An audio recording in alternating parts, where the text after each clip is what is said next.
Artlist.io.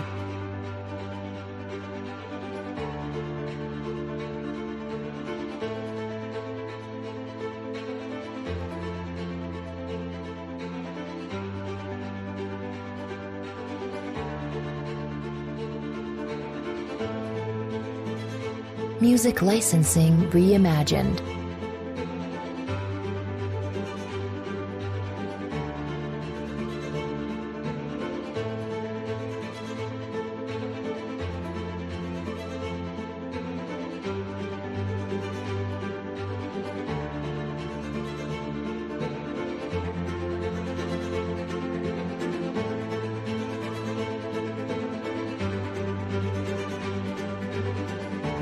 Artlist.io.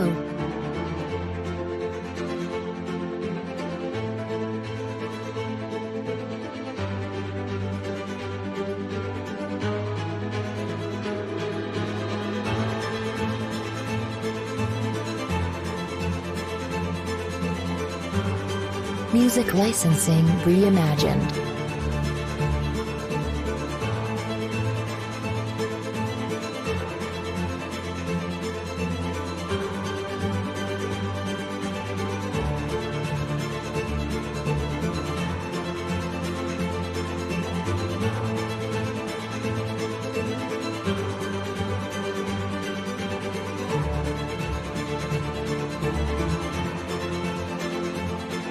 Artlist.io.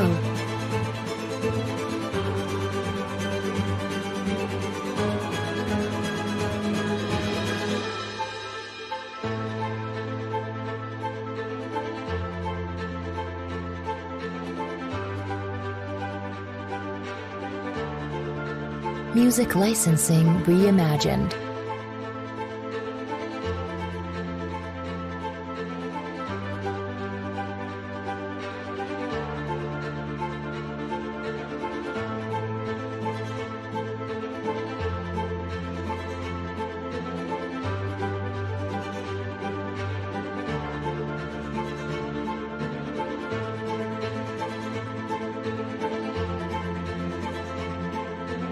Artlist.io.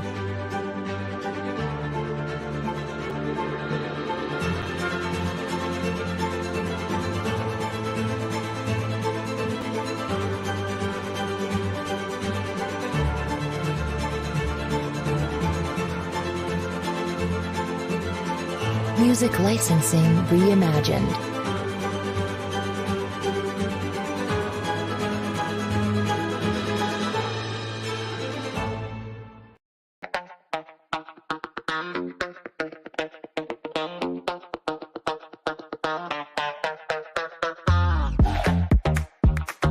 Artlist.io.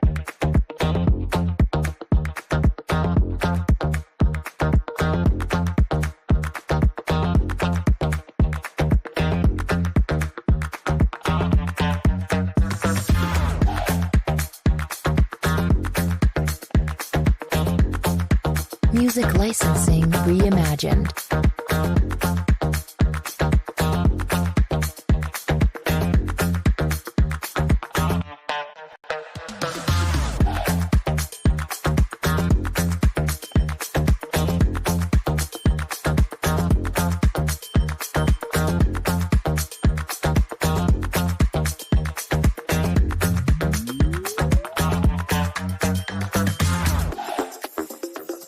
Artlist.io.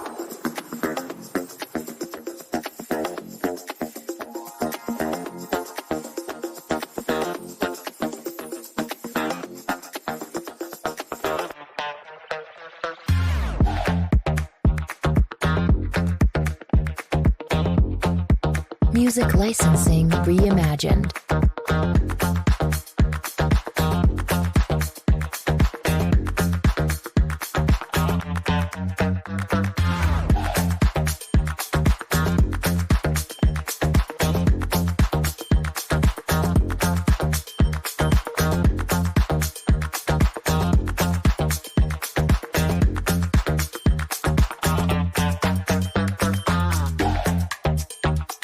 Artlist.io.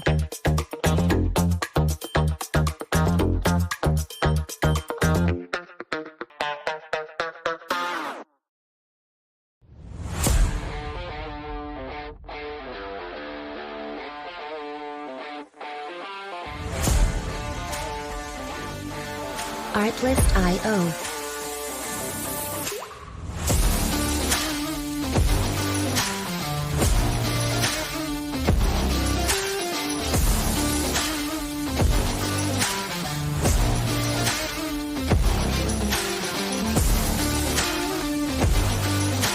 Music licensing reimagined.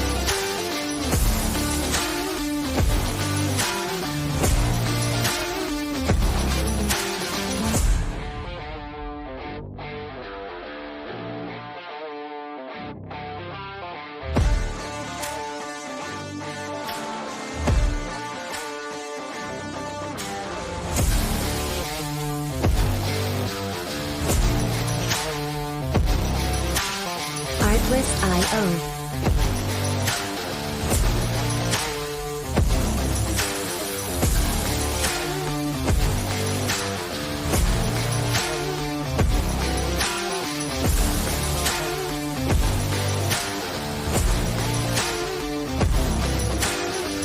Music licensing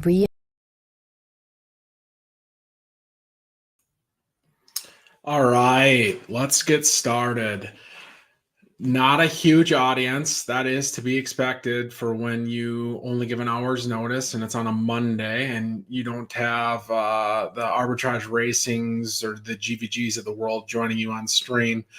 But I do think tonight's conversation is going to be a useful one for basically everybody. So the background to this, while I try to find you some background music as well, let me know if it's a little too loud, is that of my 3 strikes with the team, this one didn't even register, but I've always felt as if giving stables that have more means an advantage that other stables don't have is probably counterproductive. And in the current meta, a stable that has 20 PFPs is able to have breeding reports, 10 reports for each of the mares they have. So in a case like our stable, that total includes foals as well, even though you can't use the reports on foals. So we have something in the neighborhood of call it 560 reports yet to use for the month. We used a few leading into tonight. We started the night with 583. Just tackling the user question there in Sanglis. My bad on the pronunciation. I believe this one will stay on YouTube. YouTube didn't want me to be able to stream live on YouTube within 24 hours of creating an account, but that was last time. This is this time. So I think it'll be there for you. But back to the point is, realistically, the more PFPs you have, the better the advantage you have, and the more fillies you have, that advantage is magnified. My hope is the team does actually rectify this, but I don't have any control in that. What I have control in is I can share what I've gleaned from the reports that we've run. If there are users here in the audience and they have a similar type of horse, or they want to see one of our horses run with any colt in the ecosystem, I'm happy to run that report. So if you want to see Prime Chum or Churro reports from our horses, or Zoom Zephyr, or whatever your favorite colts are, I'm happy to run a report to show you what the outcome would look like. Obviously limited to the fillies we had, and if I've run the report previously, it's going to take me a second to track it down. But with that in mind, I will share my screen and show you what breeding reports actually look like for the people that haven't seen them before because they don't have 20 PFPs. Let's make sure I'm on the right screen here.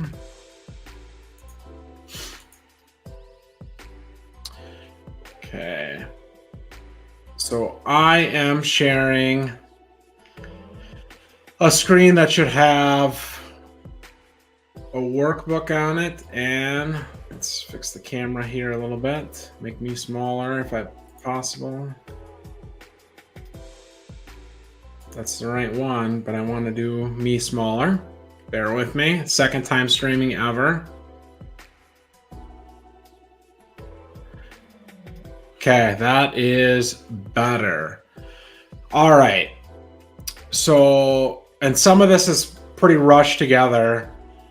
What I did after I announced I was going to stream tonight with the idea of what I wanted to stream about, but before this stream, I ran what breeding reports I didn't already have and compiled all the breeding reports in a tabular format above each other to show, and I even ranked our LTS Fillies.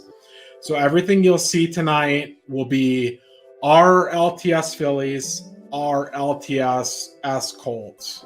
I'm not showing anybody else's stuff off. There are certainly better options at your disposal elsewhere. Serenity now is the rank 38 or 39, I believe, ranked fine filly from 9925, which is the jockey here that I'm hovering my mouse over. That's more rare than ours. It's in Stud Barn for $4,000. 101 back-to-back majors. We're not here to compete on price, so we will not beat the 4,000 price, even though obviously we clearly couldn't beat the 4,000 price. Similarly, I don't have access to other people's fillies, so you get what you get here. But in this sense, I do think as a stable as large as ours, in an archetype of LTS where we actually have multiple colts that on paper are very similar, but are all from different one-of-ones, this gives you a pretty good glimpse into what one-of-ones might be different. Now, keep in mind on previous streams, my own and others that I've joined on, I've said that each of the archetypes seem to be missing a stat that they can't have. If we start with LDF, which is the Derby distance, the virtual Kentucky Derby, most of the LDF pieces prefer to have start and speed. You only really get stamina from an outlier Astro piece, which we talked about, and Scuba. Scuba provides stamina at all archetypes Scuba exists. Scuba is 9923. It's the Scuba looking avatar that you see that I'm hovering over now. If you go next to RTF only has two one-of-ones in existence, and that is Scuba and Astro. Again, Scuba seemed to provide better stamina, and Astro at RTF was kind of across the board, different stats for different horses. But what RTF doesn't have is speed. So if you go to take advantage of gap data, those guys are crushing. Gavoni, my bad if that's not the right pronunciation of that, but if you look at all of the retired RTF pieces, most of them would have speed one subgrade or lower below the global grade of the horse. So if the horse is an S, it has S minus speed. If the horse is an S minus, it has A plus speed. That's really almost without exception. Then you go to LTS, which we're going to talk about tonight. Really, all of these horses, even though there are three one-of-ones that you're seeing all of here, all of these horses prefer to run long. So they have stamina, they have finish, they have heart. They don't have start. So the long game is going to be, how do you introduce those stats that don't exist in an archetype to that archetype? That's not the subject of tonight. That is the subject that we've dove into previously, and it is maybe my favorite subject. But tonight is to give you the same view of all the large stables that have access to all the information that the team provides, but only provides to a member benefit tier. Going back to chat, Latuda asks, question about the preference charts. Is the top chart telling me that a good chance of having 2.5 star soft or 1.5 star soft? So the top chart that we're looking at, and this is Ruby, this is our A plus filly, sorry, down here, our best A plus filly. I think this was a crispy bacon breed. Bought it from him, so shout out to Crispy Bacon.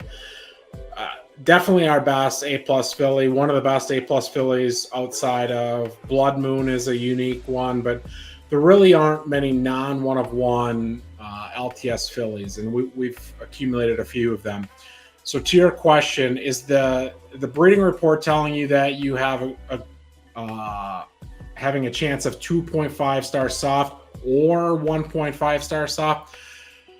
The report is telling you you have a chance of 3-star soft or 0.5 star soft and anything in between. So the horse could have 0.5, 1, 1.5, 2, 2.5, or 3 soft if this breed exists. Now, if you go down to Saturn, that's the same exact outcome. If you go down to Mars, Mars doesn't have the ability to have the 3-star soft, but it has the same 0.5 to 2.5 soft outcome. So preferences definitely factor into these breeding reports.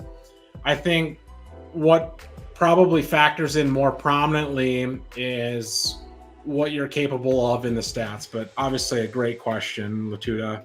Thanks for asking. Yeah, Monos, welcome to the STEM seminar. No one else wanted to join, so it could be boring or there might be extra credit at the end. We'll see. Are preferences really dead? And if so, who killed them? Well, obviously, Mr. B's killed everything about this game. So if we had to guess why preferences are dead, you could draw a straight line between Mr. B putting the best horses in the game for the minimum price and them being so much better than the horses that have preferences that therefore preferences are in fact dead. So when in doubt, it's obviously Mr. B's fault. Shout out to Mr. B. I think most people would know that is a little bit tongue-in-cheek there. But if we get into this, and honestly, I want to answer your questions. I don't necessarily want to go through every tab. I drew up every tab so that people can see it, but eventually we're going to pick a pattern. And this pattern, again, only examining left turf soft, would exist in all the other archetypes. If you looked at right turf firm, which we just talked about, the lowest of the stat bars is going to be speed at RTF. If you go to LDF, which we talked about, most are going to be very high in start, very high in speed, and have low stamina unless they're using the scuba option at LDF. So there are quirks to each of the archetypes. What this is designed to do is give you literal on top of each other. Look at 3 top colts in the archetype. None of these are meaningfully behind any colt in the archetype. So Pluto is ours. It's the rank 30 fine filly. It's the second rarest ticket taker LTS colt. Saturn is rank 41 fine filly. Won back-to-back majors at LTS in the 2- and 3-year-old seasons. It is the 4th best jockey, but the best jockey is ranked 37, so it's only 4 rarity behind the best. Then Mars is from Scuba. There are 3 Scubas that are virtually the same. I do not personally know the rarity difference between them. I think Mars is the second. Either Soulmates has the most rare one or Hans Holdenworth has the most rare one. In any case, they're all 18.5, I believe, LTS from Scuba. There are some lower pieces in each of these, but there's no case where there's more total boosts at LTS than these colts. And again, we have 11 fillies to run through if we needed to. So this probably gives you as good a vantage point into one archetype that anybody else can offer you. Shout out to BR Tennis. God, I hope that's Monkey Tennis. I blame Mr. B for everything as well. Okay, without further ado, let's look at the one you've been able to see a little bit. And I will apologize for it being small. If it's really too small, we can adjust. But the problem with me zooming in is that then you can't see all three at the same time. Not a huge problem. We can do two at a time if need be.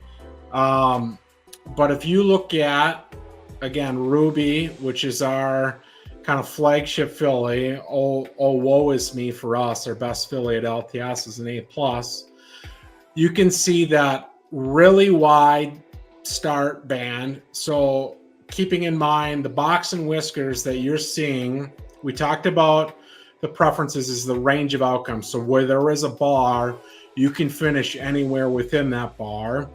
The team has told us there's not radials to preferences. So your preference options in this case are, it's going to be a 3-star left.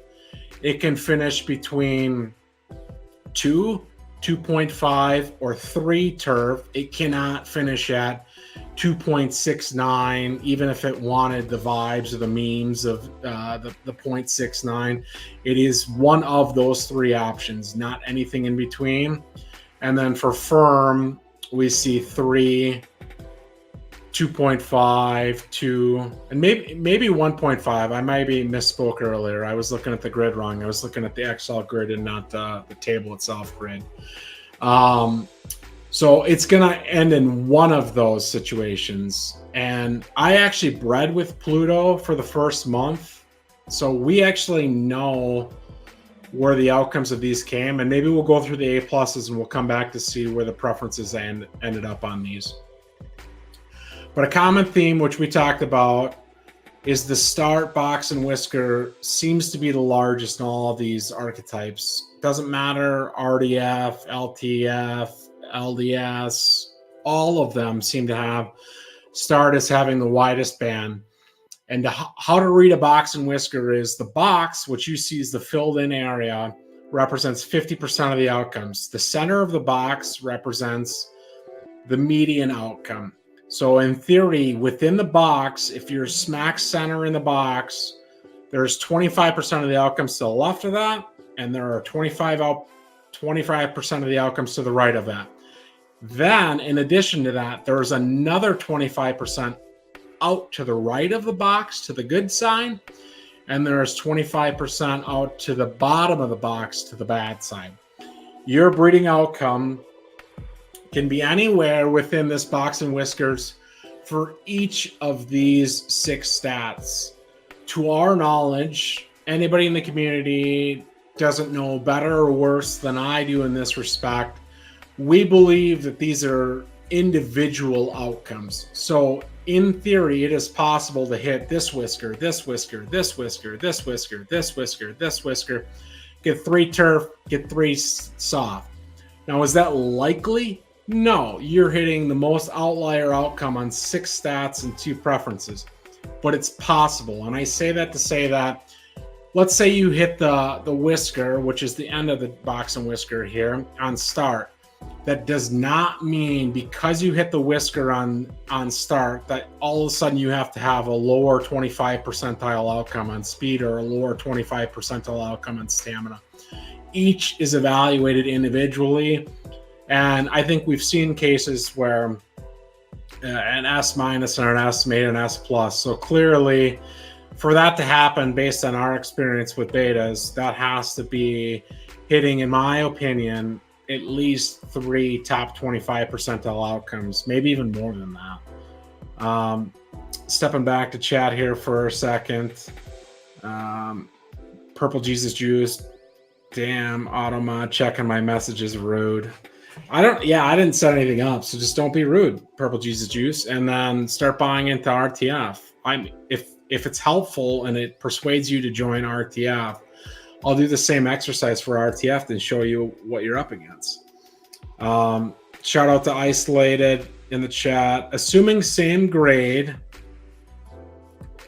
I'll bring it up on screen here. Assuming same grade, if you go out of stable for a stud, what is the first factor you look at? Rarity, price, uniqueness, etc.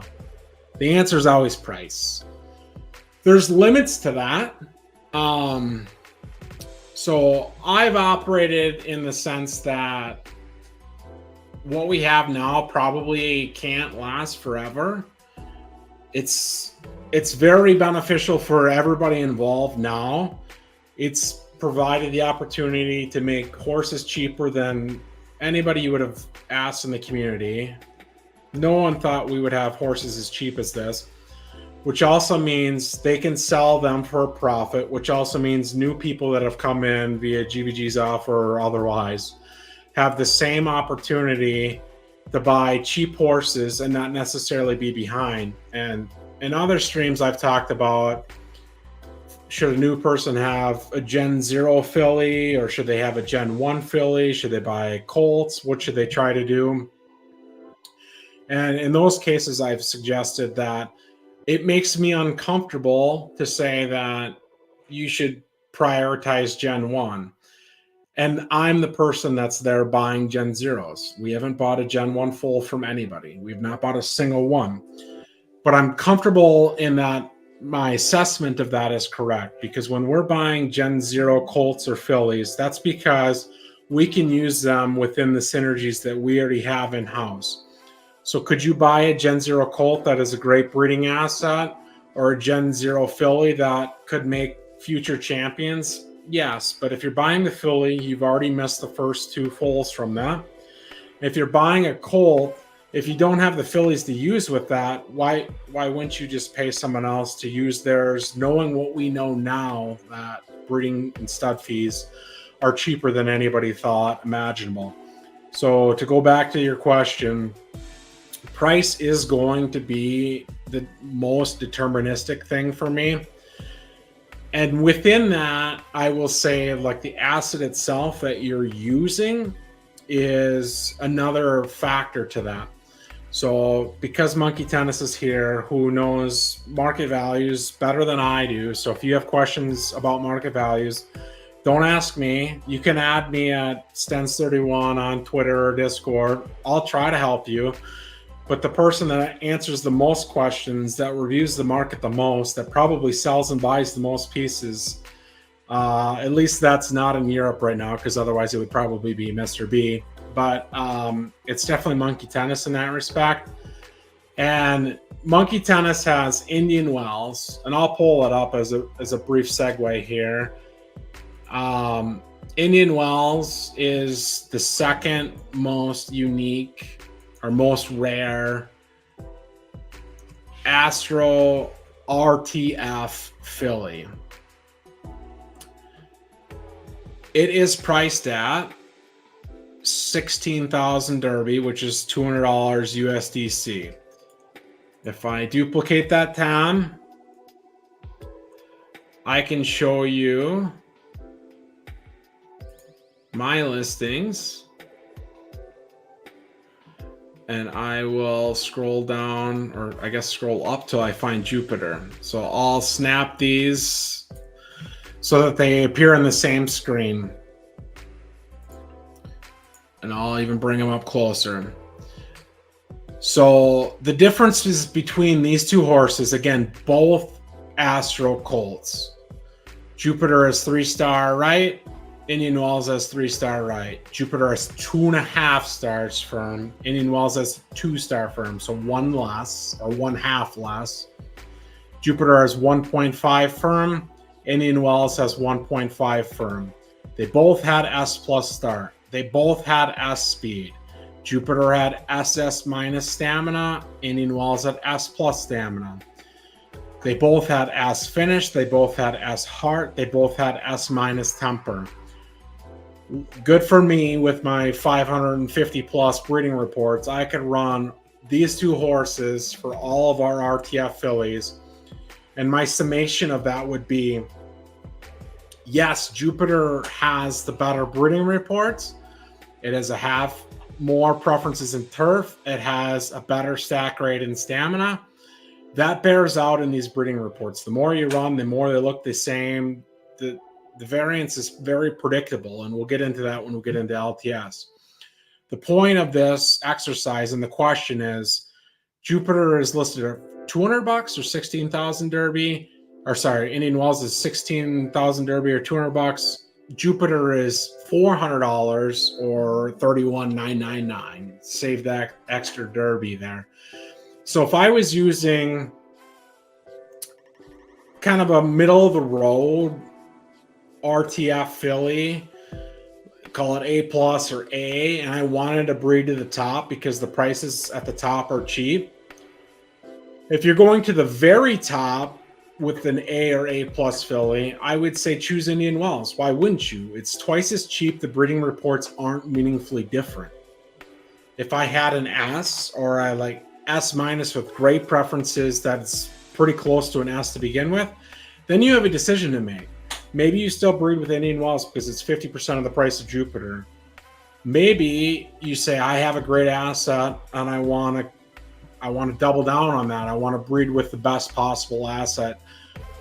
At the end of the day, it's $200. So in that train of logic, I think it's an important discussion to have, as well as when you're using these fillies, especially the Gen 0 fillies. Let's assume you retired at the 2-year-old season. That means you have 23 potential foals. So when you look at this decision point, yes, they're $200 difference, or one is 2x the other one. But when I'm looking at it from the standpoint of it's 1/23rd and the first of the 1/23rd of my fillies, sometimes I personally am willing to spend the extra buck early to try to gain those compounding gains on that. So to answer your question, price first and foremost. The rest really is very much less applicable. Now, I'd be remiss if I didn't shout out Mr. B, who has Born to Run in the stud barn for 4,000 Derby, $50 total. It is a relatively unique S minus colt with great preferences and great stats. It's another case where I'm not willing to compete on price, but certainly look at your options, see what's out there. There are certainly great pieces out there. Getting caught up on chat here. Yeah, freaking Jupiter and his SS minus stamina. I mean, this wouldn't be the first stream that I fudded my own horse. The initial breeding results for Jupiter aren't the strongest in the world. Venus and Jupiter this season, Serena and Jupiter, possibilities. Yeah, I mean, look, I spend too much money in this game. Like, I don't take money off. I can show those stats. I'll show those stats again at the end of the season. I'm open-minded to full swaps or whatever you possibly have in mind. But again, another shout out to Monkey Tennis. He has the two best fillies at RTF from a uniqueness standpoint. One was probably robbed. I think it ended up being 19.5 S RTS, and based on the logic of how the S26s work, in theory, this should have been like an S22 or even like an S23. So call it 4 points to the downside there. I don't know how he made the team mad, but definitely Serena Star should have been a better horse based on the logic we had at hand. And then Venus he picked up alongside Eddie picking up Morningwood. And I kind of wasn't in love with the deal when it happened, but it's turned out to be a really great asset. One, it's bred great twice. It's from like the rank 16 and rank 18 or something like that. So it doesn't use either of the 101s. Has great preferences and great stats for an ass. Maybe it wasn't the best racer, but similar to Morningwood, gives you that unique approach where you can go in all different directions. And certainly the expectation is going to be that each of the offspring are probably better than a lot of the offspring from the Gen 0 horses. So shout out SoCal, Isolated back, Purple Jesus Juice, got to run. We'll watch it back if it's safe. Yeah, horse a piece on whether or not it's safe. I tried last time. It didn't work very well, but not going to hold you hostage either. So come to RTF, Purple Jesus Juice, and hopefully the replay will be there for you to show you the way. All right. So let's get into this workbook. I had it split screen before because it probably showed a little bit better, but we'll bring it up a little bit in size. So we'll probably only see two at a time here. So again, this is Ruby, our best LTS filly. These are our three colts: Pluto, Saturn, Mars. Pluto's from Ticket Taker. I said rank 30. Saturn is from the jockey, I think rank 41. Mars is like rank 130, 140, something around there. But you had to be above rank 100 with scuba to make LTS at all. So it's, again, in line with the best scuba. We talked about the preferences differences here, where actually only Mars had a worse outcome. The rest were basically the same. Pluto ensured you were going to get 3 left. Saturn had a range, 2.5 to 3 left. Mars has a range, 2.5 to 3 left. And then where Pluto and Saturn were the same, well, actually, maybe it is a little bit different. Call it 1 firm to maybe 1.5 firm. I think those are, hold on. Oh, they are the same. So call it 1.5 firm to 3 firm on the, again, soft side, sorry. But where there was a difference is actually Saturn was closer to keeping turf up. So his range of outcomes was 2.5 to 3. Pluto's must be 2 to 3 on turf. Then you come down here. Mars couldn't get you to 3 soft. He can only do 1.5 to 2.5, but he has the same range of outcomes for turf as Saturn. So actually, Mars's outcomes for turf are better than Pluto, despite Pluto being from the rank 30 fine filly. So these are the kinds of things, once you dive into them, you'll see. And I guess my TLDR, if you don't want to watch an extra hour on top of this, is the range of outcomes are pretty negligible in all of these cases, as long as you're using true top tier, or in this case, similar assets. So these are all either S18.5s to S20s, meaning total boost. So S plus 18.5 total boost, S plus 20 total boost. I suspect everything would look pretty similar if you were using S minus 18.5s to S minus 20s. It's when you get into the unique pieces that aren't from one-of-ones that these charts get a little bit wonky. And like I said, if you've got a question in the chat, you want to see me run one of our fillies with some of the more unique pieces. A Blood Moon is a unique S minus out there from Eddie. I've ran most of those reports. Happy to pull them up. Just let me know what you want to see. But now that I've actually highlighted column M here, this is actually really helpful when you get into the stats, comparing Pluto to Saturn. Realistically, the start is basically the same. The 50 percentile outcome on start is narrower on Saturn and actually probably slightly higher. The top end isn't meaningfully higher, but the bottom end of that 50 percentile outcome on Pluto is a little bit lower. You get to speed, it's kind of the opposite. Pluto clearly has more speed. All of its 50 percentile outcomes are to the right of, call it column L, where Saturn is split in the middle. Stamina, almost identical. The box is wider for Saturn, but the box is just as far to the right for Pluto, meaning its more likely outcome is honestly higher than Saturn's, because if this represents 50% for Saturn and it takes up all of column M, this only takes up half of column M for Pluto. So 50% of the outcomes are going to be there. Pluto is 50% likely to finish in the top half of column M, or 25% outcome even higher than that. Finish, kind of the same thing. We can see that the bottom of the box is not touching the column where it is for Saturn. Heart looks to be about the same between these two, although the box is smaller. So again, the box size represents 50% of the outcomes. So in a case like this, when the box is like this, I can basically guarantee what my heart grade is going to be. Now, keep in mind, 25% of the outcomes are to the bottom, 25% of the outcomes are to the top. But in all intents and purposes, I'm really considering the middle of the box the most likely outcome. That is math. Temper is very close. Wider range of outcomes for Pluto, tighter range of outcomes for Saturn. When we scroll down to look at Saturn versus Mars, we can see Saturn probably has the better start, and it's a tighter range. So where the whisker goes all the way out, kind of almost to the edge of N here, it only goes to the start of N for Mars.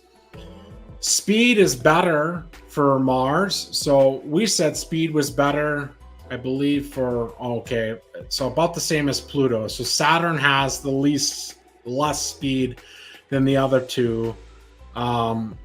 When you get into stamina, basically perfectly centered within column M here. So less stamina than Pluto and not meaningfully different than Saturn.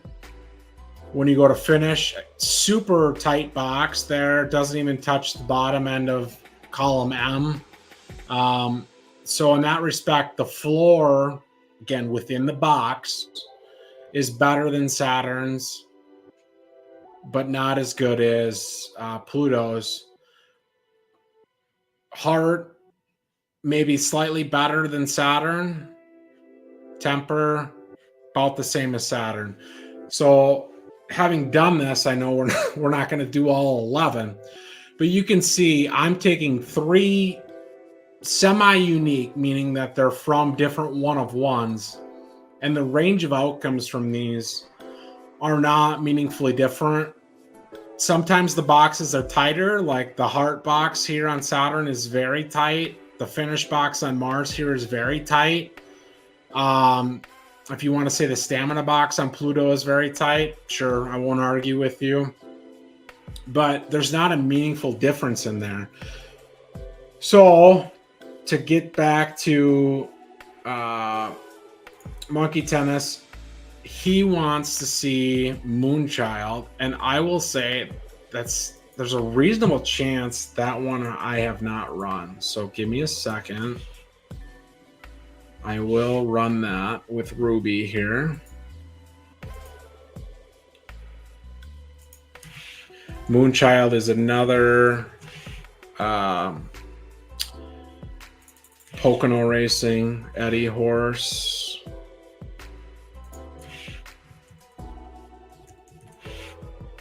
Oh, there's a space in Moonchild. That was my issue.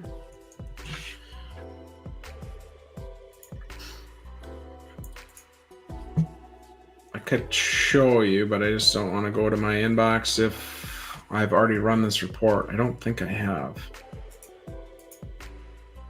I had not. 569 reports. Chat, you got to give me 569 more reports to run. All right. So I'm not going to pull this up in the format that we were looking at for the rest of these. I'll just go split screen on it. So this is truly what the reports look like when you get them. I just pulled the table off so you can use some of the grid of Excel to help you analyze it. So if you look at Moonchild, I mean, I would be hard pressed to tell you that that is drastically different than any of these. It probably looks closest to Mars, maybe from the shape of them. The boxes aren't really any further or narrower. The preferences, again, half-star range on left. This has a 1-star range versus a half-star. This has a half-star versus 1-star. Really, really, really quite similar. And this, to the point, would be is like that's a unique S- piece. These are all from one-of-ones. They're unique in some respects because of their rarity, but not unique in the sense that there are at least 3 of each of these, and in some cases, like Ticket Taker, quite a few more than 3. So if you're new and you don't have breeding reports, like that would be my biggest takeaway from where we're at in the stream right now is you're not really behind, because while I think there is value in the nuance and the volume of running breeding reports, and certainly there's going to be a tremendous amount of value of running breeding reports, one, with Gen 1 foals and Gen 0 colts. So if you want to take your first foal that can race here at the end of the month or the start of the next month, After that month, you retire it if you want to, if it's a filly, and then you run breeding reports with these same Gen Zero colts, so Pluto, Saturn, Mars, assuming you hadn't used them before. I would be very curious to see those outcomes, because does a Gen 1 filly represent more variance? Does it represent less variance than these Gen 0 fillies do? What we've been led to believe, based on two betas with breeding for several seasons, is that Gen 1 and Gen 1 was the most consistent and reliable outcome. Gen 0 colts with Gen 1 fillies was the preferred outcome because it was still relatively predictable and reliable. And Gen 1 with Gen 1, so a foal from this breed, if I bred Pluto with Ruby, which I did in the first season, if I take that foal from Pluto and Ruby and I breed it with Saturn and Alice, or one of our other fillies that don't have 9924 in it and don't have Ruby in it, I think we'll see wider outcomes in these charts. We just don't have that level of information yet. Just make sure, I'm going to check on chat to see if we've got anything else in there. I would be curious to see full.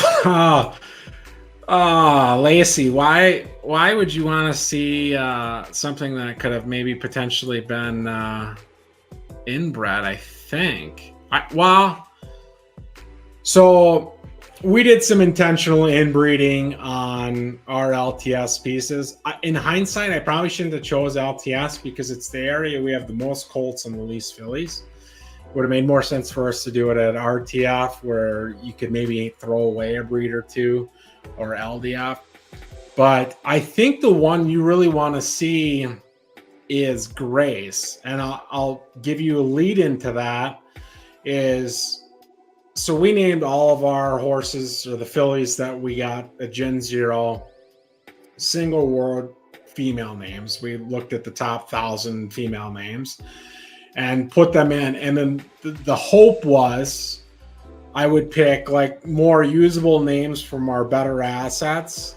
And then you could do like the 3-word things incorporating Mary, or harmony, like song lyrics, all of those types of things. The problem is everybody beat us to the punch on all of these. So like Ready Set Brooklyn is a great horse. We have a horse named Brooklyn, so cross Ready Set Brooklyn off of our list of horse names potentially, but we'll get there long term. We entered the naming game strategically in that we've seen the other game and how there's like, I don't know how many hundreds of thousands of horses at this point, where you run out of names very quickly. So we wanted to breed up gradually.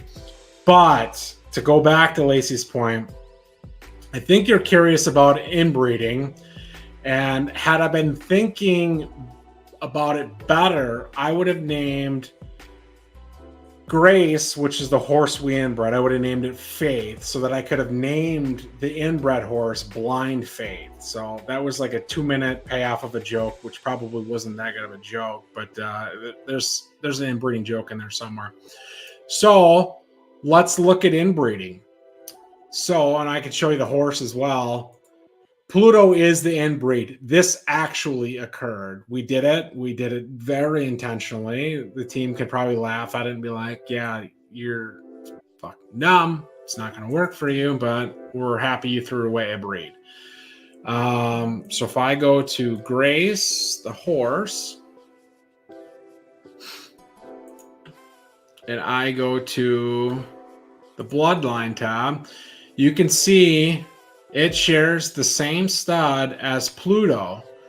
And as a nice segue, if you look at Mars and Saturn, you see basically the same shape, like kind of a little curvature to it there, almost like an eyeglass. And the whiskers themselves are relatively close to the box. Same thing on Mars, fairly tight whiskers to the box, same curvature to it. Realistically, the preferences look about the same as well. Really not much deviation there. It looks like soft and firm is slightly wider for Mars. Then if you look at Saturn versus Pluto, again, Pluto being the inbred that actually happened, same curvature. The grades actually look to be, if you're working down, again, we were using column M before, but if you hone in on column L, that'll maybe show you a better picture. That in large part, Saturn is probably a cut above on the grade expected outcome. And again, the shape is the same. The preferences are more or less the same. Actually, Pluto's guaranteed to stay at 3 on the left. But the boxes are wider, and they're actually wider to the bottom. So if we go to column N to look at this, you can see only the temper whisker is not within column N here. And if you go down to Saturn, again, only the temper whisker is not within N here, but maybe they're a little bit further to the right. Then if you go down to, let's go column J here. Now for Pluto, I've captured 1, 2, 3, 4 of the whiskers. There's 2 to the left of it, so 2 even worse outcomes.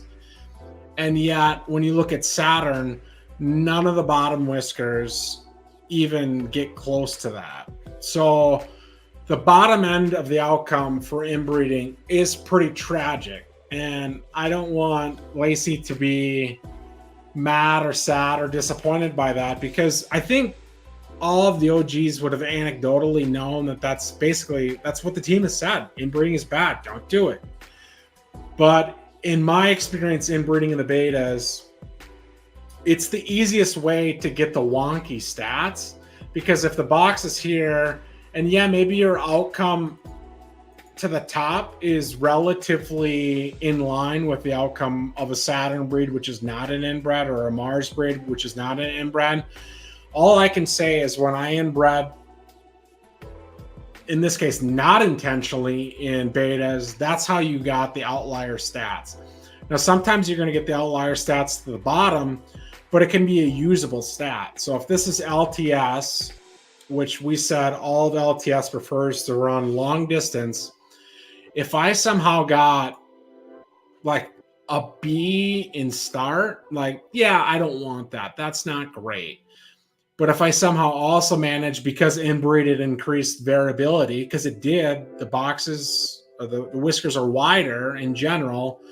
If that allowed me to get S plus stamina or SS minus stamina on S plus or SS minus finish, if I'm trying to run a longer distance, because that's what those horses are predisposed to do, that's not a terrible outcome.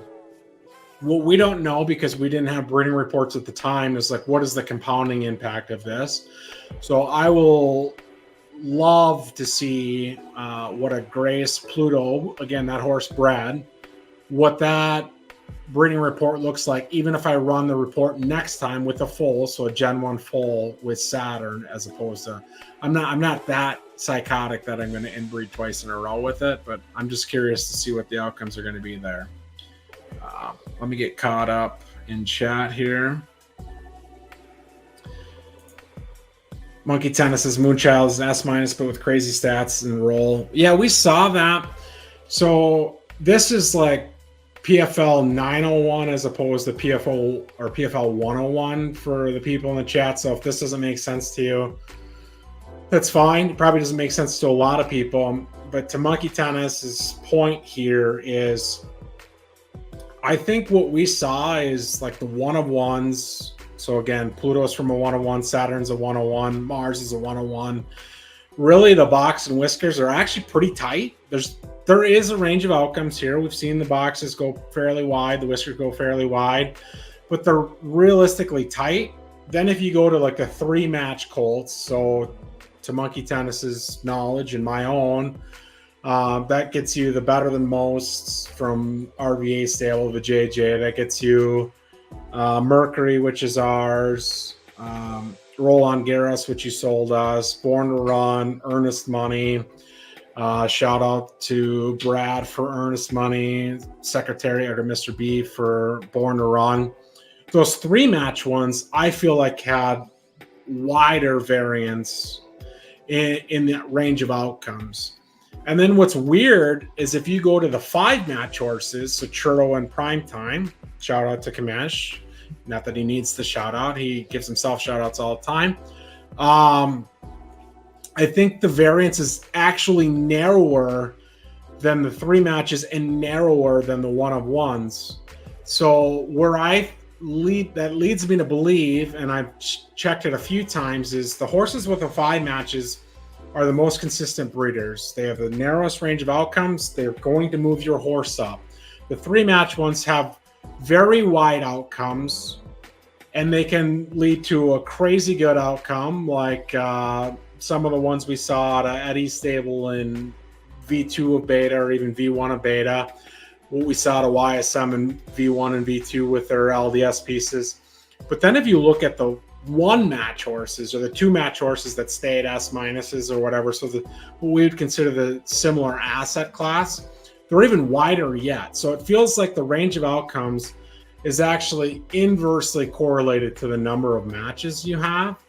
If you're targeting variance, if you want more variance, the actual 5-of-5 matches don't provide that to you. It's the less matches are the better. And then the 1-of-1s,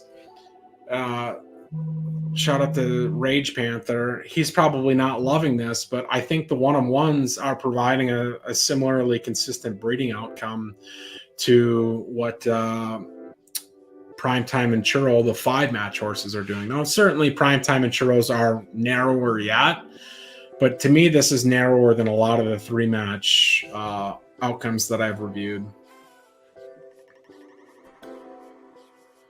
Monos, can I borrow 15 PFPs? I don't have 15 to spare. I'm at 20 on the dot, but there are probably other people that might be able to help you there. Back to Monkey Tennis. I think they have different pros and cons. Again, this is a question from Lacey about would you prefer Moonchild or Blood Moon, both Eddie's horses, both S minuses. Blood Moon has best preferences and more uniform stat roll. Moonchild has lower preferences and more interesting stat roll. Both good, but different. Yeah, I would agree with that. And I think that kind of goes with what I'm just talking about now, is that with Blood Moon, it was a 3-match colt. 2-match colt. 2-match colt. And that actually plays into my exact point here, is I think we've seen crazy variance from less than 3-match colts. And if I go to, I'll grab one here. I just want to show you a Blood Moon one with, we'll do one with Ruby here since we were already examining that horse. Let me find it. And we already looked at, the Moonchild one. So if I go to Blood Moon, that one I would have certainly ran. Bear with me.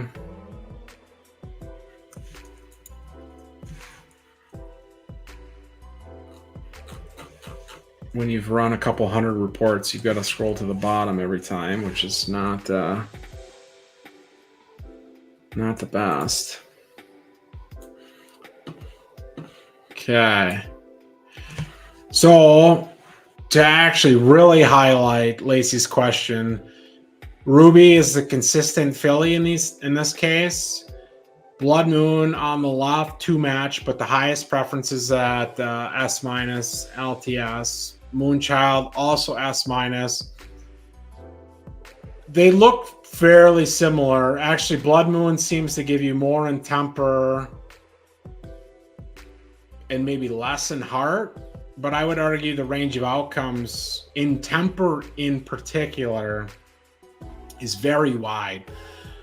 Like, look at that. I don't have it in the Excel format to see, but like the range of outcomes for temper is below A, and call it like right between S and SS. And then if you come over to Moonchild, it is also below A, but like the range, the top end of the outcome is basically right in line with S. And the boxes are about the same size, but the whiskers are much wider on Blood Moon. So we saw that play itself out in how the first 2 breeding waves happened.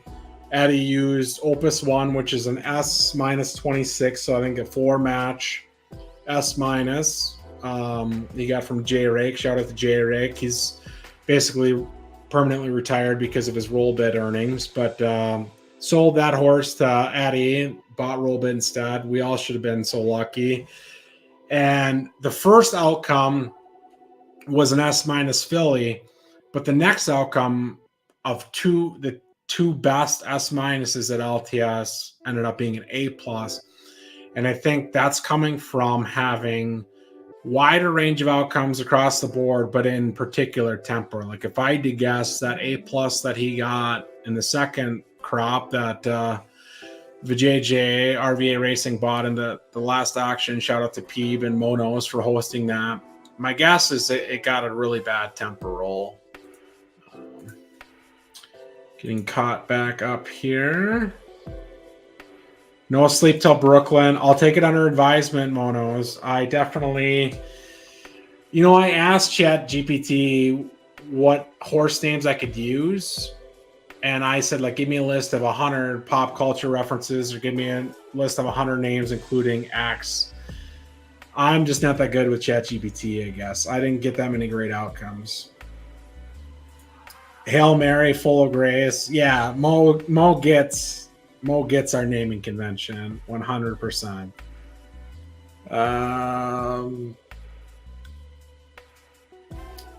Mo has a born to run, baby. Yeah, you and everybody else in the game. Shout out to Kamish is in chat. Sorry, I should have been keeping up better. Would argue 101 stud breeding has been more underwhelming versus total breeds. Maybe.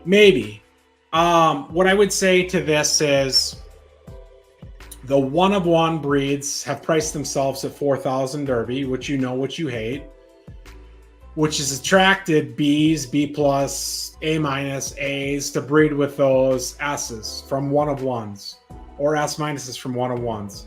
You didn't put Primetime in there for 4,000. So if you put Primetime or Churro in there for 4,000, would we have not seen the same quote unquote underwhelming outcomes? Because the filly piece, in my opinion, is a huge factor in what has been an underwhelming outcome. That's not a shot against Churro or Primetime. I just gave the argument for using Churro on Primetime. I'm just saying, if you want to say the 1-of-1s haven't done well, I would say stratify the filly population that's used those 1-of-1s. Yeah, US plus, but percentage-wise versus Primetime and Churro is not close. I agree. I just told you, again, I realize I'm 5 minutes late to this comment, but certainly we're seeing those 5-of-5 matches have a narrow range of outcomes in the breeding reports. I've ran probably 100 breeding reports with Primetime and Churro. They don't have the crazy to the plus outcome. So that is up to each person to determine, do you want, like, yes, this is the breed I'm going to get. And in all likely, if I'm starting with a better filly than most people, and this is the outcome I'm going to get, which is better than what I started with, then maybe that is still the better asset to have. So then to keep going down the line here on Kamish comments, Primetime is hitting 50% on S minus mares or better. Sure, but that's exactly my point. What A or A minus or S minus that is a mediocre S minus, or even S that's a mediocre S, is hitting Primetime for $2,000. And certainly I understand there is probably some kickback on some of the breeding that's going on, not just in your stable, but across the board. But at the end of the day, no one's going to pay $1,000 to breed if their filly itself is not worth it. And so if you want to say that the S's are having underwhelming outcomes, the ones that used 1-of-1s, I'd say look at the fillies that were used. This is not my Colts versus your Colts. You know what's interesting in all of this conversation is Mars has not sold a single cover internally or externally.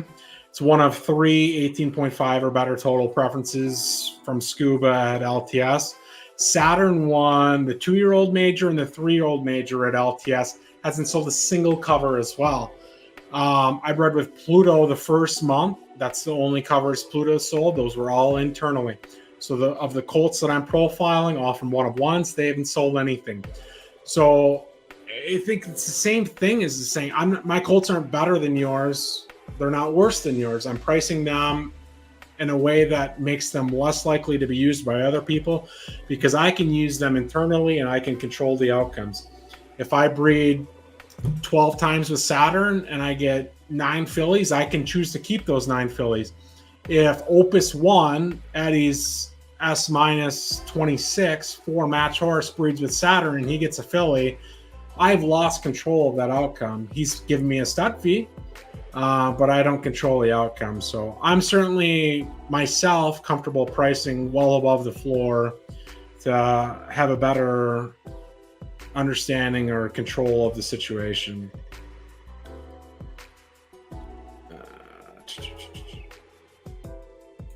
Yeah, but you're excluding A plus and lower fillies. My point's the same. If I had A plus 25, I probably still am not hitting Primetime or Churro. If I have an S minus 25, I'm probably looking to hit Primetime or Churro.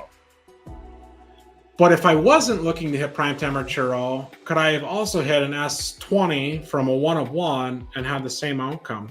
I think we're seeing that. Scuba Stephanie out of Grape Syndicate, they bred their 2 together. I don't even think they're S20s. Spider from Mars is an S19. Scuba Stephanie is like an S19, 18.5.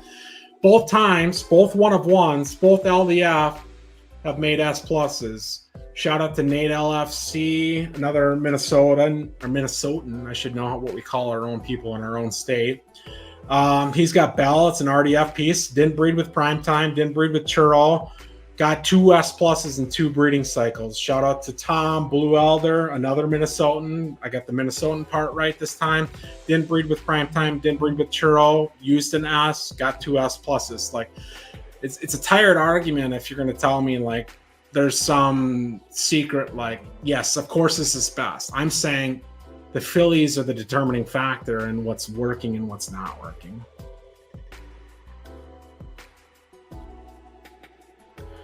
Back to Mo. No, I'm really thankful Neptune was priced in my range. Could never afford these other LTS monsters. Yeah, I mean, I don't love the 4,000 breeds either because it squeezes us a little bit. Like I talked about 2 minutes ago, like I like to kind of control my outcomes. It's nice to be paid by someone to breed with your horses. It's nicer to know that that resulting foal is not going to challenge you on the track or be better than what you could possibly produce yourself. So when Serenity Now is in there for 4,000 Derby, again, that's rarer than Saturn. Maybe one was better or worse on the track, or one was more prolific in majors or not. At the end of the day, if Serenity Now is in there for 4,000 Derby and mine's in there for, I don't even know what it is, 12,000, 16,000, you should breed with Serenity Now. Like, not even because I don't want you to breed with my horses. It's because it's objectively a better thing to do. It's 3 times cheaper at minimum than my colt is that is basically the same exact asset. Like, it's a no-brainer. So then the question is, are the mechanics right? Are they working the way you want them to? Is 35 covers too many? Should you have a maximum number of covers you can have over a 3-month or 6-month period? I think some of this we'll talk about tomorrow night. Shout out to Doughboy and shout out to K. Kirk from Crimson Racing is going to make his PFL streaming debut. And I think GVG is going to be on there giving away another horse from Leet Racing, if my memory serves correct.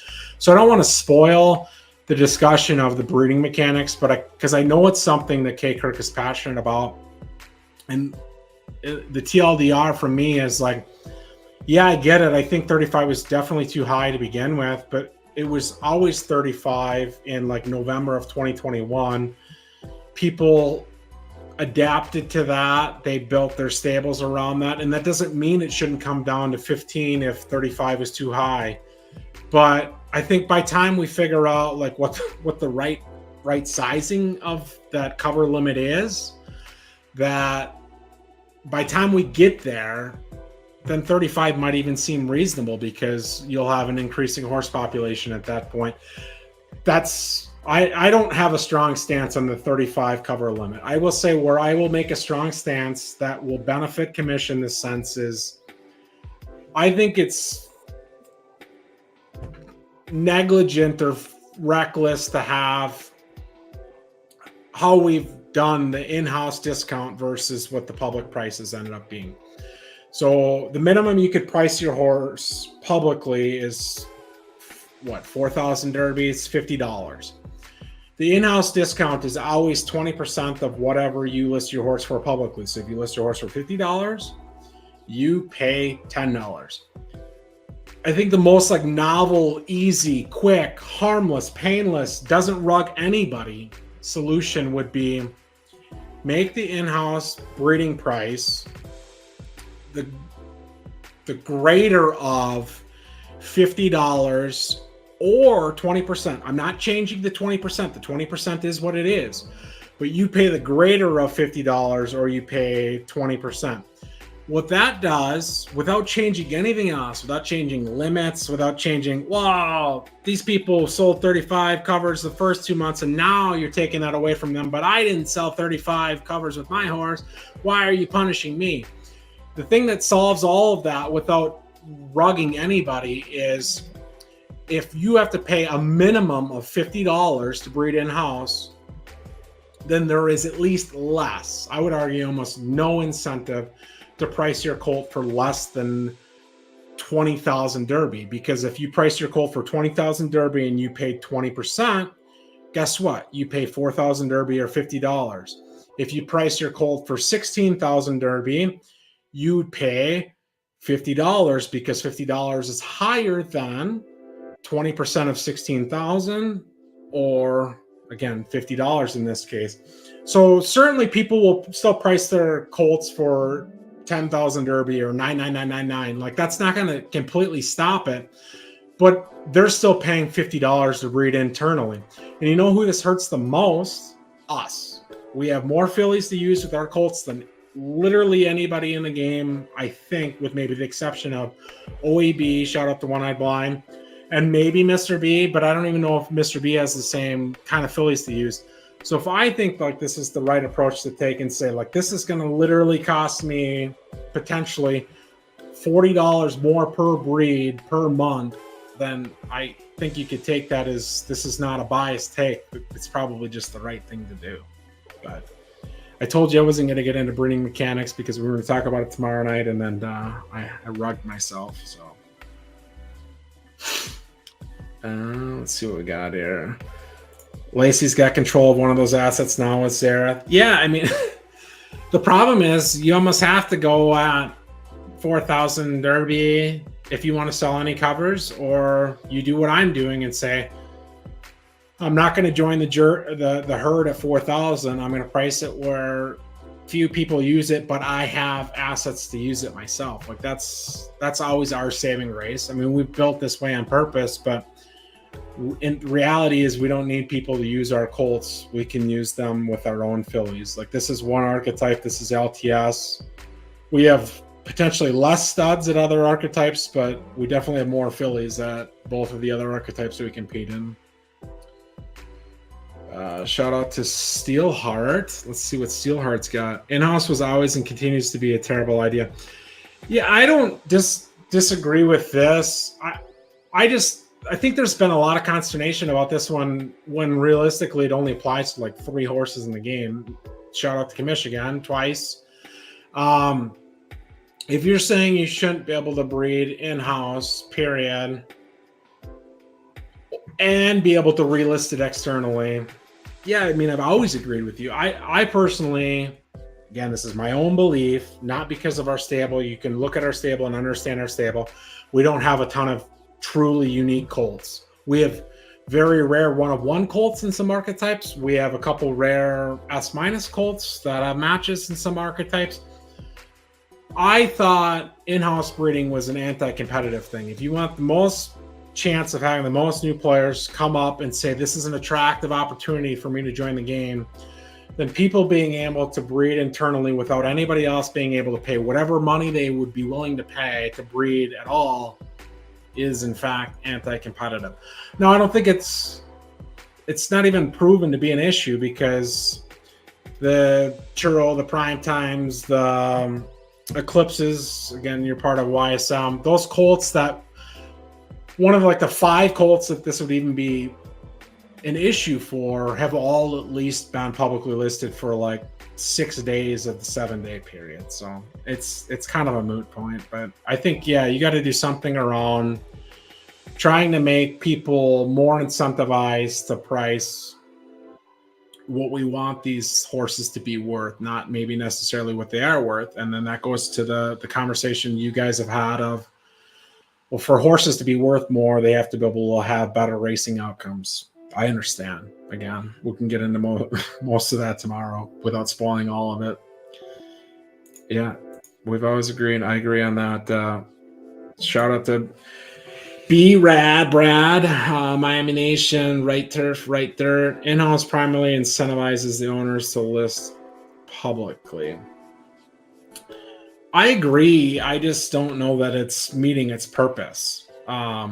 Like I said, I think it could really change if you just said, no matter what, your in-house breed costs you $50. Price your horse externally accordingly.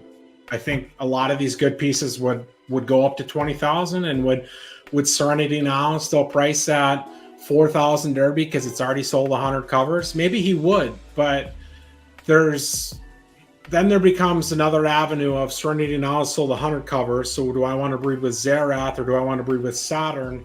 Zerath might be 8,000 Derby. Saturn might be 12,000 Derby. All of a sudden, there's actually price discovery because you're not stuck to the bound, that lower bound of $50, because that is giving the in-house stable benefit the maximum possible benefit.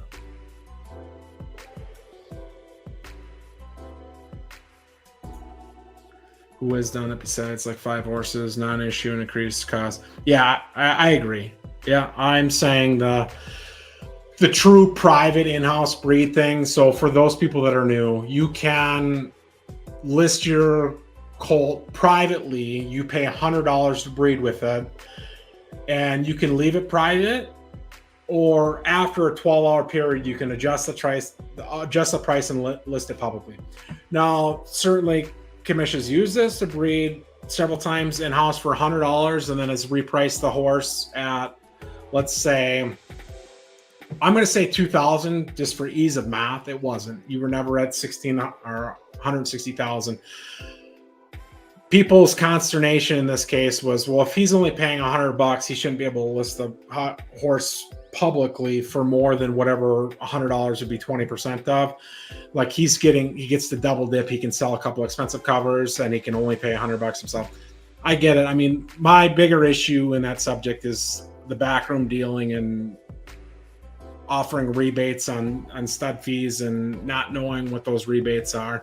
That goes back to the other game. It's not just a PFL thing. Like, more information for the end users ultimately is going to lead to a better experience for all users involved. So I just want people to understand what people have actually paid for a deal. So if they're buying a horse on the marketplace and they're only spending 50% of what they are actually paying for the horse on the marketplace, then that new user, a relatively inexperienced user, is seeing a great ass filly go for 100,000 Derby because it sold 17 seconds after it was listed, when really that horse should be worth 250,000 Derby. So if that new user is lucky enough to have a similar caliber horse, their market comparable all of a sudden is 100,000 Derby, which doesn't make any fucking sense. Those are the things I care about. I don't really care about the in-house breeding discount, the in-house only situations. Yeah, shout out to Mono's announcer discount for sure. It's incredible. The other game lasted 3 years, and I'm friends with some people that called the races on the other game, but you're certainly the best race caller between the 2 games, and hopefully we get more people to step up to that plate. It doesn't just need to be Monos, just as it doesn't just need to be Doughboy, or doesn't just need to be Peep streaming. Like, if we had streamable content with races 3 nights a week, like, that's great. Everybody wins in those situations, and we'll get there in the races. 1, I'm never going to call races for you, but 2, it'll be nice to have races that are actually callable and call it 2 weeks time. So Tea green. I wouldn't have shown it if I know he's going to be complimentary. This is why Stens the Milk Hyper PFL, because I have hideous hair. Just came in at it hard right now. Good read on the situation with backroom deals, not giving everybody the right visibility. I want everybody to have the same information I have because I trust myself to beat everybody else anyways. Oh, good for me. Like this is why we're doing this exercise, and we didn't go through all these tabs. And if anybody wants this spreadsheet, Stens31 on Discord or Stens31 on Twitter, you can hit the Absolute Horsepower Twitter account if you like. I'll give you the spreadsheet. I don't care. We started the stream with my frustration is that breeding reports became a tax on racers. Commissioner won't love this part, but I still believe it to be true. If PFP's value was the crown allocation that PFPs were going to get, if someone wanted to come in and race, why do they also have to own 20 PFPs to be able to compete with the top stables? Because the top stables are going to have more resources at their disposal. So them getting 20 PFPs is not at the cost of them getting an A+ filly with A+ 25 total boost filly. Like, we're just going to do it in addition to where people that are lower on the totem pole, that's probably not even a PC term to use anymore, the lower end of the spectrum actually have to make a choice. They can buy 20 PFPs or 5 PFPs to get the racing reports, or they can have this great racing horse instead. So I wish there was a way to sort of democratize breeding reports, and that's why I've offered up. I'll stream here for another 15 minutes maybe. If anybody wants a breeding report from our fillies, go to Absolute Horsepower Stable on the stable leaderboard, pull up a filly. You want to see a primetime breeding report? You want to see a churro breeding report? You want to see a one-eyed blind breeding report? You tell me what you want to see. We can talk through some of the things we haven't seen. Again, the examples you've seen on the screen have been 3 one-of-ones at LTS, and it's been 2 non-one-of-ones with a relative assortment of matches at LTS as well. We looked at the cost and we looked at the stat difference for Jupiter and Indian Wells, but we really haven't dug into because those are one-of-ones as well. So I'm happy to look up anything.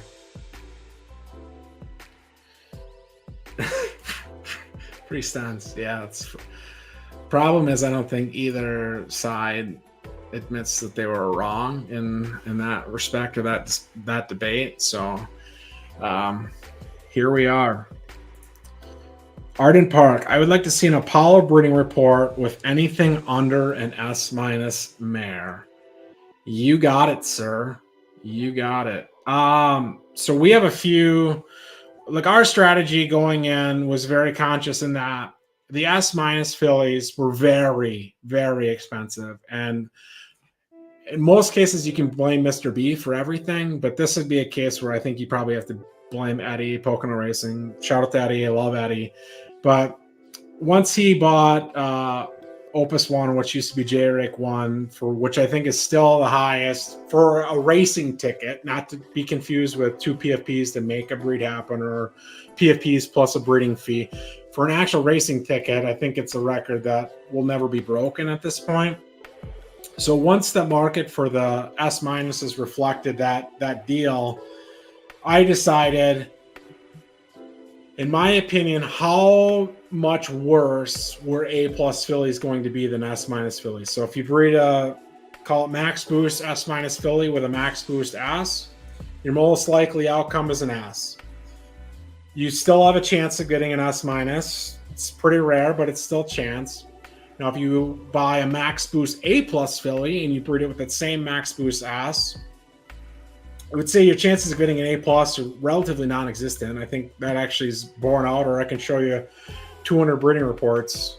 I have all night, even if the stream will end in, call it 15 minutes. Your most likely outcome is an S-. Fair. I can't refute that.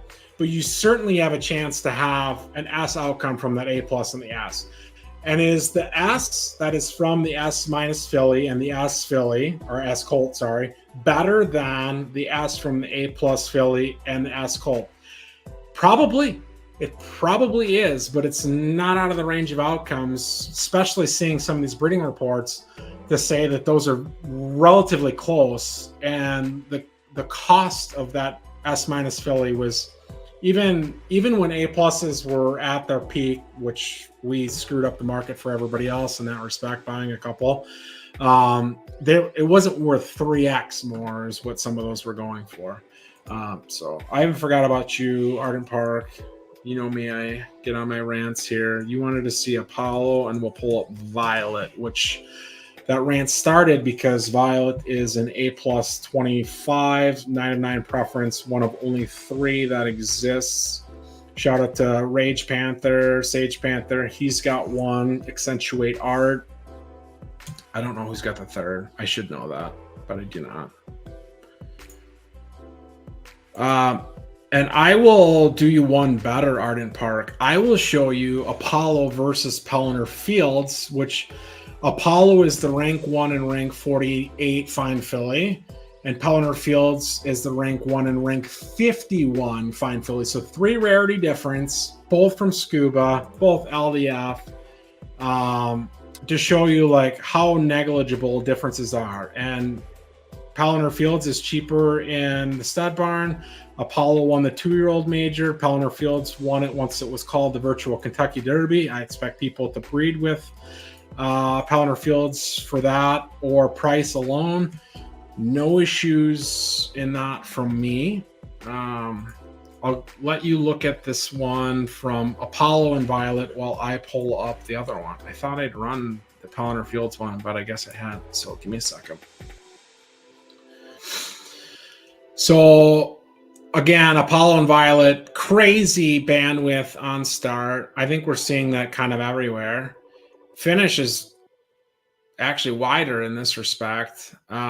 Very tight bound on speed, and then pretty tight on heart. Let's get to Pellener Fields.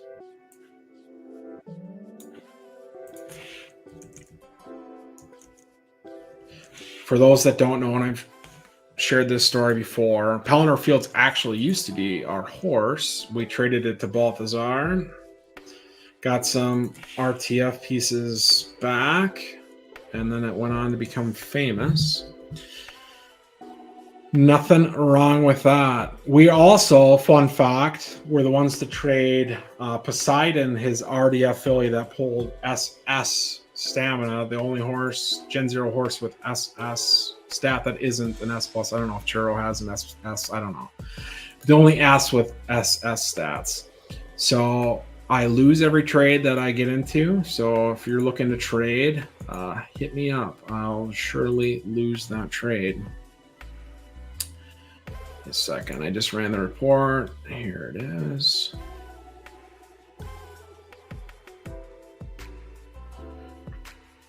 Oh my God. Okay. Hopefully the payoff is worth the time commitment here. So again, left is Apollo and Violet.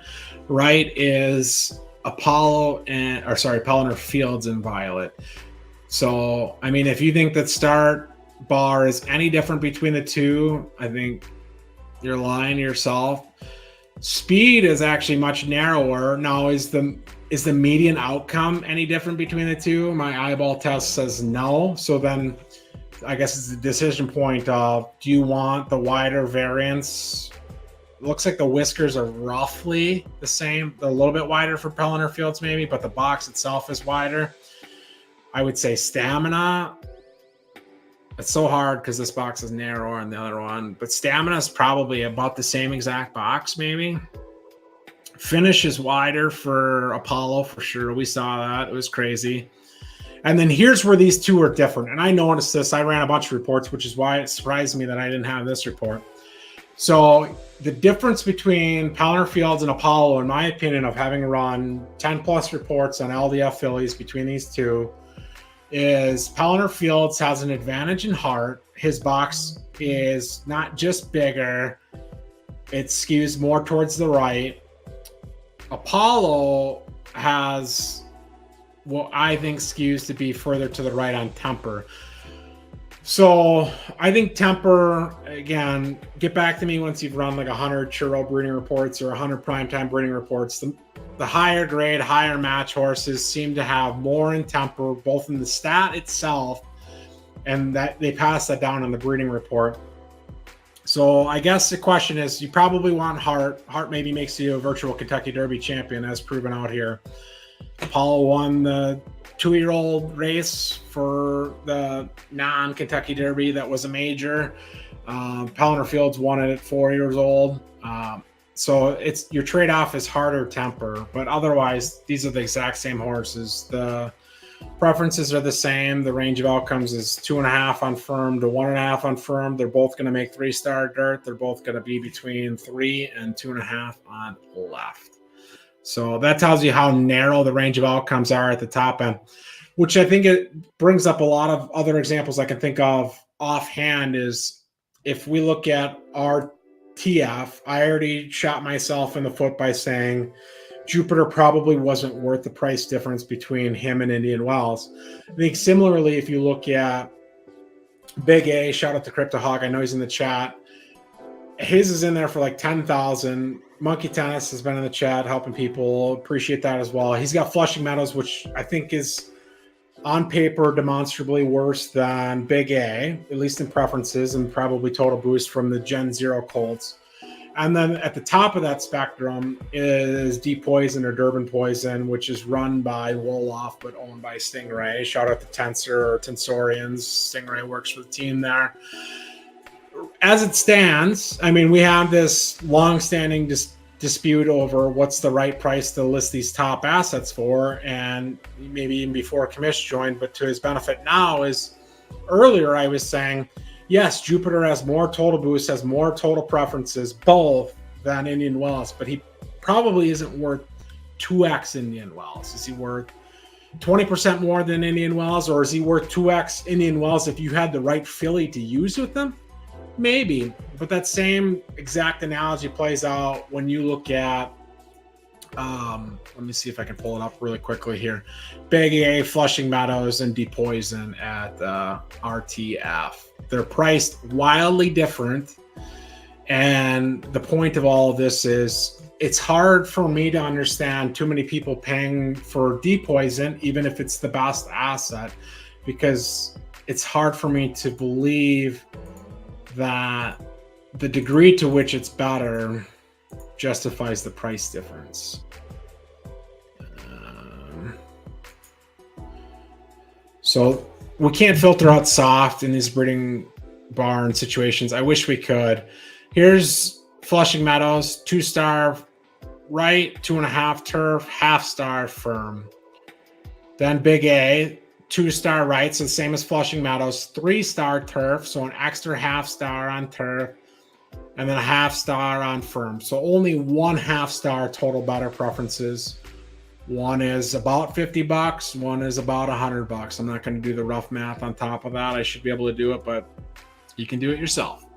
I don't know what the total boost difference is. It looks like S plus is the same. S is the same, and then Big A had S plus Heart, where Flushing Meadows had S Heart.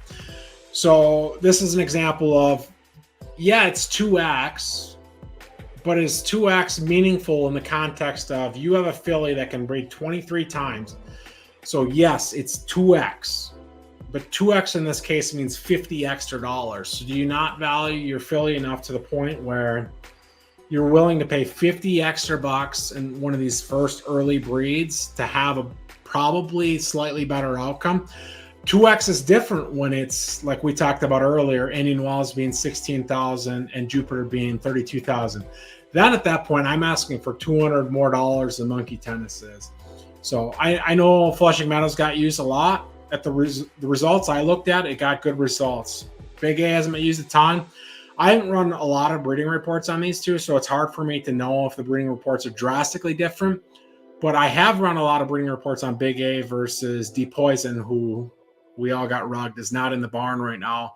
So Deep Poison, I think, is 2.5 right and 1-star firm. So one full extra preference and maybe a little bit better in stats.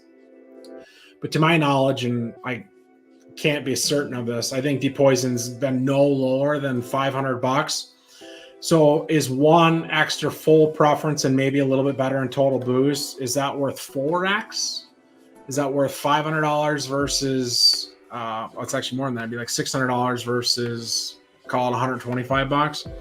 Those are the questions you have to answer for yourself. I can give you the insights, I can give you the decision points that I'm making off this, but ultimately I cannot answer that question for you. Let me get back caught up in chat, and then we'll probably try to wrap here. So if you've got any last minute questions, I'll answer whatever questions I see before I get to the bottom of the chat here. Racer's Edge, Steelheart, 20 PFP is way OP with breeding reports at $50. Huge advantage even if I bought 20. Yeah, but I would argue, and you would agree, the breeding reports probably shouldn't be $50.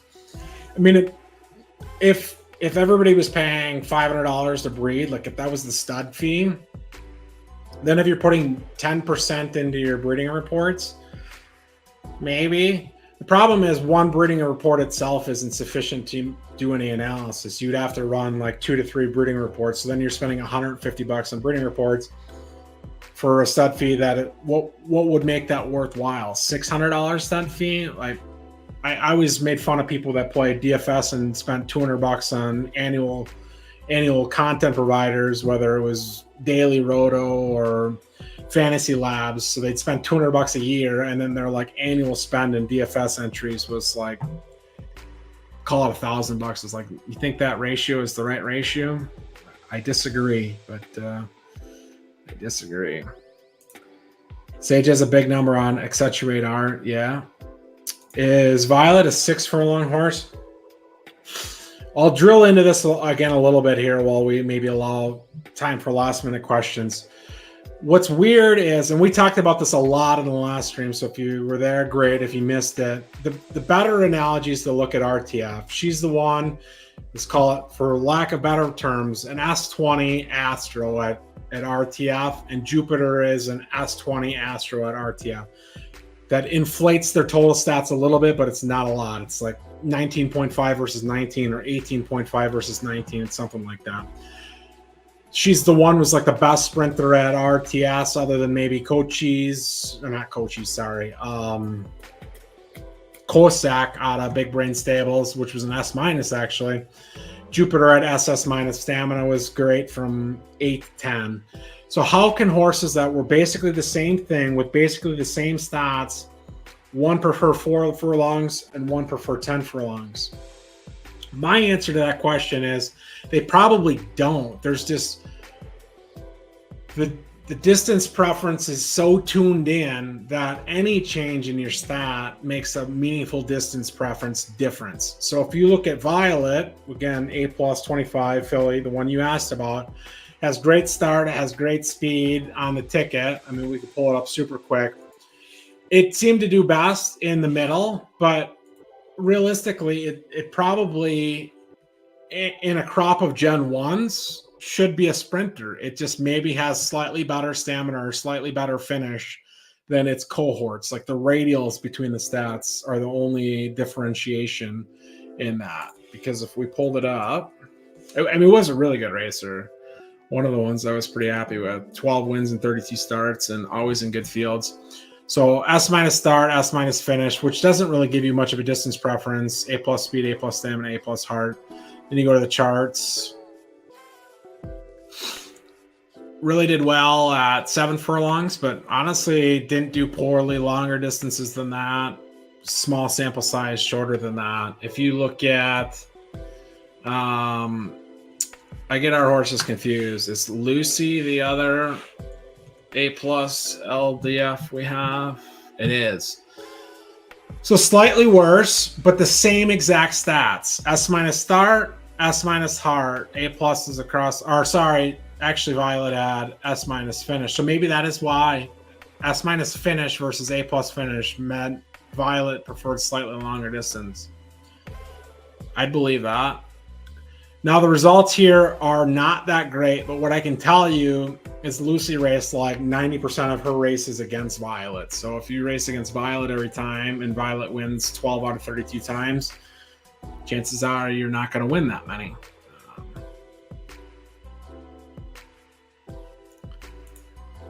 Kamish says preferences mean less on turf than they do on dirt. I mean, I don't know. I don't have a strong take on that. If you got something to back it up, I'm all ears to listen.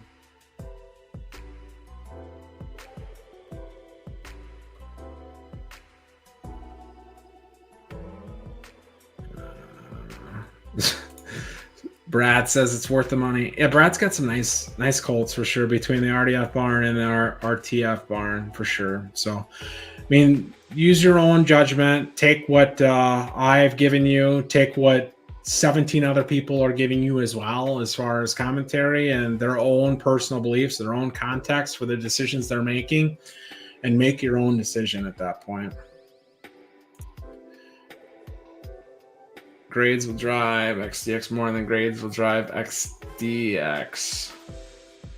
So he's saying X in this case means left or right, firm or soft, but turf versus dirt. Going to need preference on XDX, so left dirt firm, right dirt firm, to be competitive.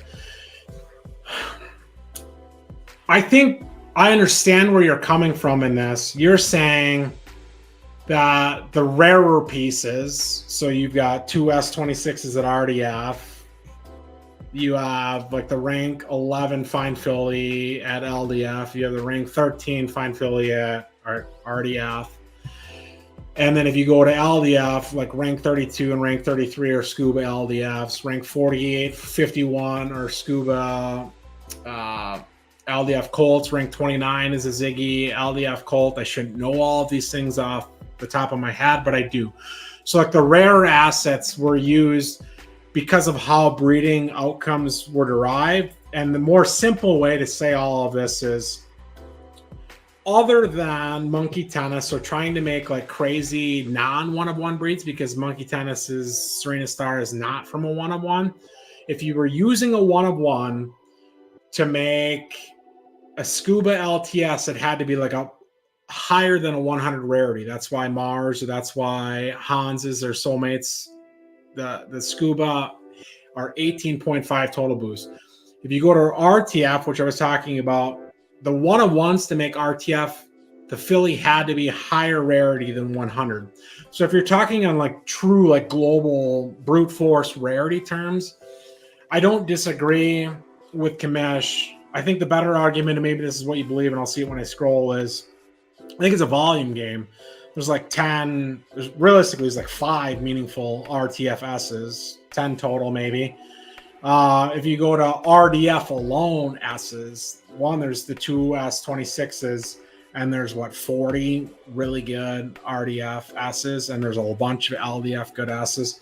So from a scarcity standpoint, I agree, but I don't agree in the standpoint of like the preference itself, turf or dirt, is indicative of success or failure. I think it's just the existing competition, which you probably agree with. Shout out to everybody that bred with Urban Poison for 45K. Yeah, I mean, Mr. B took She's the One there and got an S+. It's the only S+ at RTF, I believe. Sours starting the fight game in the chat here. Subtly, maybe not so subtly. Why can't it, your horse is up, Kamish? I've been breeding report again today. I mean, Sours, if you want some examples of primetime mature breeding reports, I definitely have some examples for that.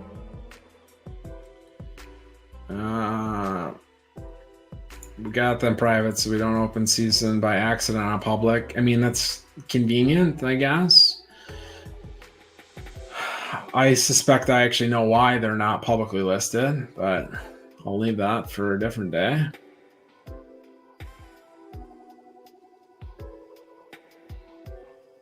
And only have 380 left this time. Yeah, feels bad, Sours. We have 200 more than that. You need more horses. Sour's point here is got to get the speed and some preferences. Yeah, I think better than turf is inferior to dirt from a competition standpoint. I agree with Sowers in the respect of what you're trying to do is you're trying to bring the stat into an archetype that doesn't exist. So our TF doesn't have speed. LDF, other than Scuba and the one Astro, doesn't have stamina. LTS doesn't have start. So rather than saying like it's a global comment towards turf or dirt, to me it's how do you bring the stat that doesn't exist in? One is you could try to get breeding luck. I mean, on the left pane here, you can see like the range of outcomes for start is pretty wide here. The range of outcomes for finish is pretty higher. So if we think finish and stamina doesn't really exist that well at LDF, well, let's get one great roll here and then all of a sudden it exists. Otherwise, you can bring in Ticket Taker, which doesn't exist at LDF, but it does at LDS. Or again, another shout out to Singy's One Eye Blind. He's got the whole namesake horse One Eye Blind that's revealed S plus stamina as well. So I think breeding cross archetypes is going to be useful and more reliably bringing in a stat that doesn't exist somewhere else. Which does mean like Serena Star could breed with Prime Time because Prime Time is going to be able to bring in the speed that doesn't exist at RTF. If that breed happens, I'll be paying attention to the result. We went RTS instead. I know Monkey Tennis has done that as well, but there's no shortage of opportunities and places to go.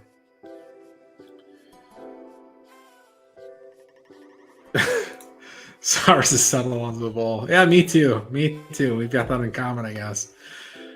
Good question. You got it in just before I got to the bottom of the questions or comments. Who has done the best crossbreeding so far then? Whoever's done it first, wherever they've done it, has done it best. So people that hit Walter White in the first season, Walter White is a preeminent RTS colt, won both right turf majors. Initially, I would contest that both right turf majors initially were both soft or sloppy. Nonetheless, he won them both. And a few people bred with that in season one, and OVJJ took either an A+ or an S- filly to it and got either one grade up. So if you use an A+, you got an S-. If you use an S-, you got an S. Doing it first in this case is so much more valuable than who's doing it consistently right. We used Walter White last season, but we're a season behind someone else. So if someone else did it earlier, one, they have that raceable stat a season earlier than us, and two, they're a season earlier to us in the breeding barn if they so choose to, or if we choose to meet them in the breeding barn as well. So doing everything first is the things that I would try to hang my hat on, I suppose.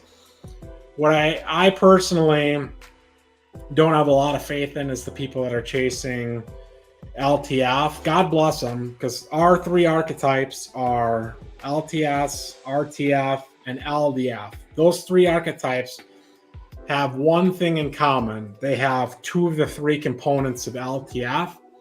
But when people are trying to breed LTF, they're trying to get to LTF at whatever cost. And I don't think that's the right approach. I think the right approach is to what stats are needed, and then how do you bring those stats in and worry a little bit less about the preferences later.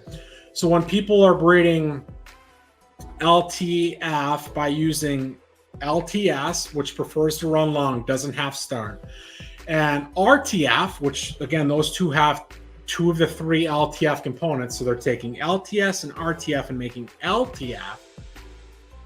Well, RTF has stamina, LTS has stamina, RTF has start, but it doesn't have speed. LTS doesn't have start and doesn't have a lot of speed. So are you really changing anything? If LTS doesn't have start, doesn't really have a lot of speed, but has stamina for days, finish for days, heart for days, it's really unlikely, in my opinion, that an LTF is going to beat the best LTSs at 8 furlongs or higher.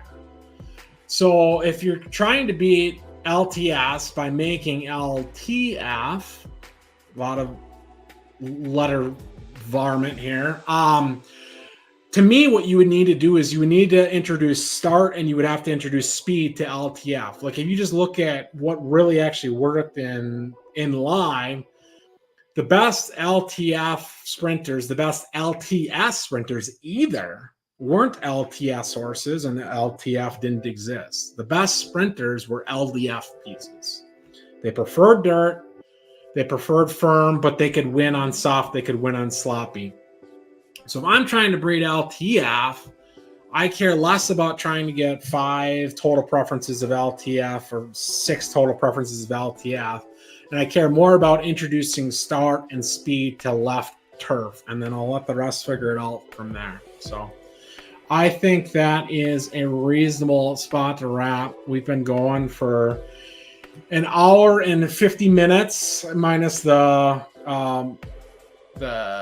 watermarked intro music. So if you're starting and you're ever catching my stream, just skip the first 6 minutes. It's always going to be the same watermark music, but I like it and I'm too cheap to pay for it to remove the watermark. So I believe at least the YouTube video should be up and should stay up. I don't know what's going to happen to the Twitch video. If you can't find either replay, I can try to get you the StreamYard replay. That's as a path of least resistance, I guess. So appreciate everybody listening. Appreciate all the questions. If anybody asks questions, you are 100% open to using Roland Garros or S- RTF Colt we got from Monkey Tennis. We will refund you the breeding fee. Again, the stud fee. You pay the breeding transaction fee. Any question, doesn't have to be a new user, can be an old user. And that's limit to 35 a month, but we'll keep that going for every time I'm hosting the stream. So with that, I will wrap it. See you guys later.